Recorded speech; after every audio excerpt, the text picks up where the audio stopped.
Welcome, this is the review of the X-Men 97 version of Cable. Right off the bat, you'll notice that he's a little bit chunkier, in my opinion, than he should be. He's definitely got more of like the cartoony matte finish colors to his outfit, and it is clearly different from, like, say, the Jim Lee style more Cables that we've had in the past, or even other versions of Cable. This guy is definitely a lot thicker. Just has more of like that cartoon type body style. Because like even on like the packaging itself, like he doesn't look as chunky as he does when you actually get him out of the packaging.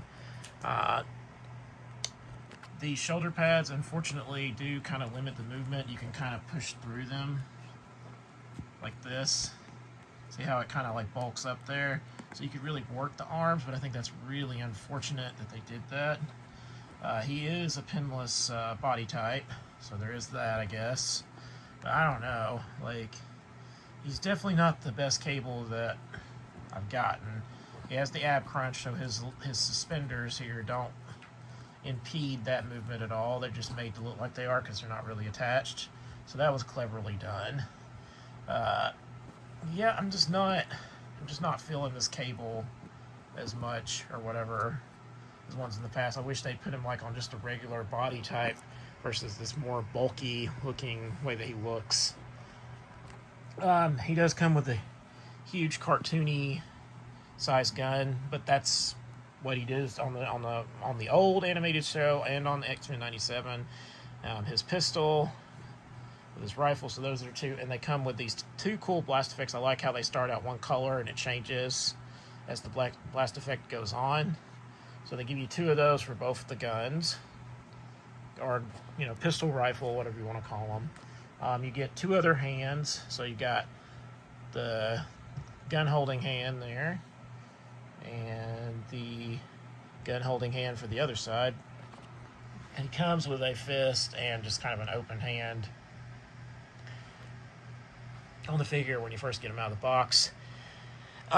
So yeah, the shoulder pads really do limit the motions. I wish they had done like they did on previous Cables, where you could still move the arms better up and down.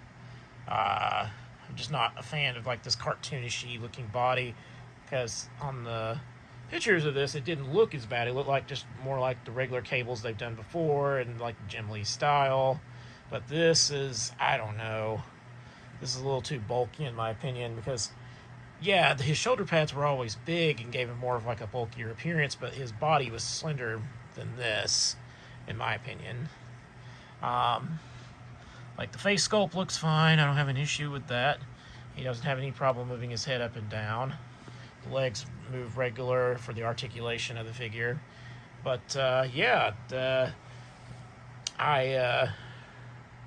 if it wasn't for like completion purposes and for just wanting to get all the X-Men figures, I would probably skip this one. He's just, I don't know, just a little too cartoony in my opinion, and with the limited articulation, it really hurts the figure in my opinion.